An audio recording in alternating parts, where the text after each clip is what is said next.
A Latino man who escaped the Atlanta spa shooting says that he was handcuffed and detained for 4 hours after the incident while his wife, who was a victim, lay dead inside. It's just, there's really no way to present this story in any other way to make it seem lighter than it is. It's just absolutely horrendous. The revelations come in an interview that he gave with a Spanish-speaking news website called Hispanico Mundo. And so Mario Gonzalez is the man here, and his wife, Delena Ashley Yon, who's 33 years old, had gotten a babysitter for their infant daughter and went to Young's Asian Massage to relax.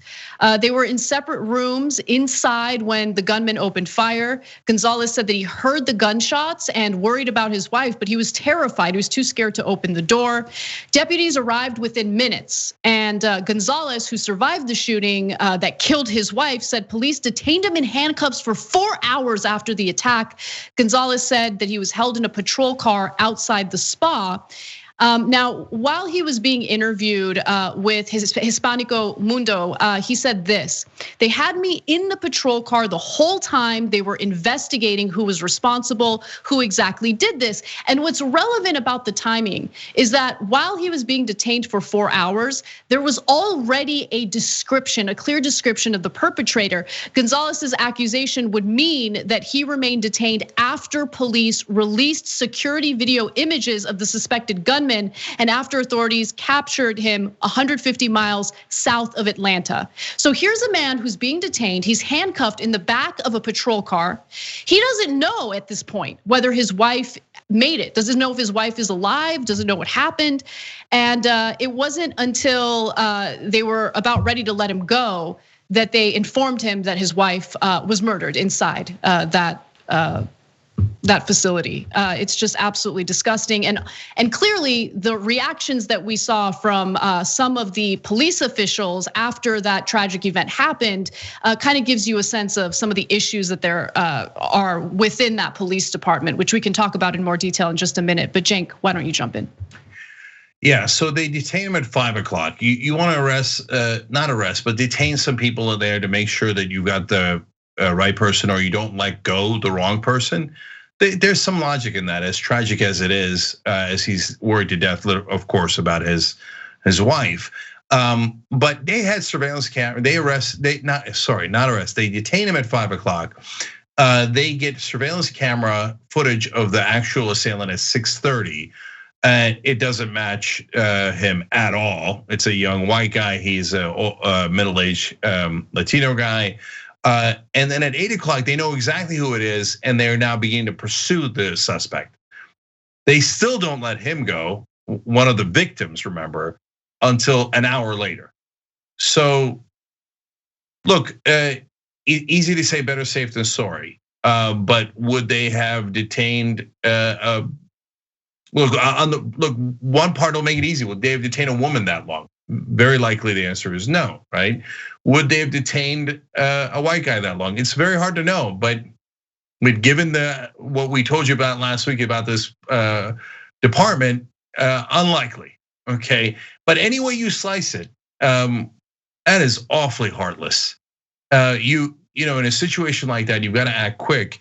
And by the way, there's a police department that apparently had a lot of empathy. They just reserved it for the guy who did the shooting. They said he had a really bad day. They didn't say he gave a confession. They said he came clean with his responsibility. I mean, every framing was in favor of the shooter. Meanwhile, there's a Mexican guy that they're holding. He's worried so much about whether his wife died. They won't tell him and they won't release him. And finally, at the end, they release him and go, "Yeah, your wife is dead." Ugh. You know, what's interesting is during the interview, he showed the reporters the scars on his hands from the handcuffs.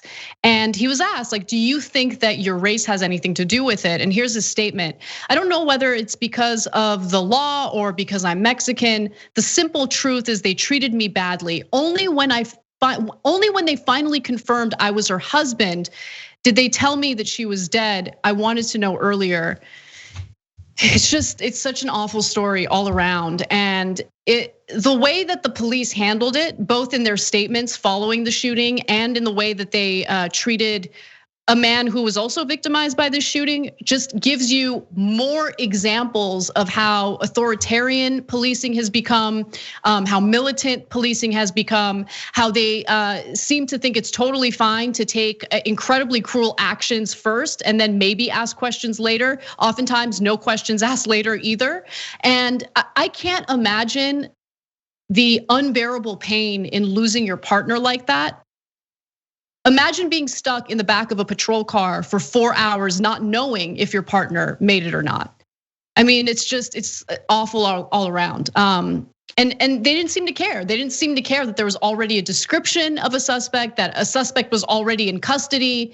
They still waited until they treated this human being as a human being. Thanks for watching The Young Turks, really appreciate it. Another way to show support is through YouTube memberships. You'll get to interact with us more. There's live chat emojis, badges. You've got emojis of me, Anna, John, JR. So those are super fun. But you also get playback of our exclusive member-only shows and specials right after they air. So all of that, all you gotta do is click that join button right underneath the video. Thank you.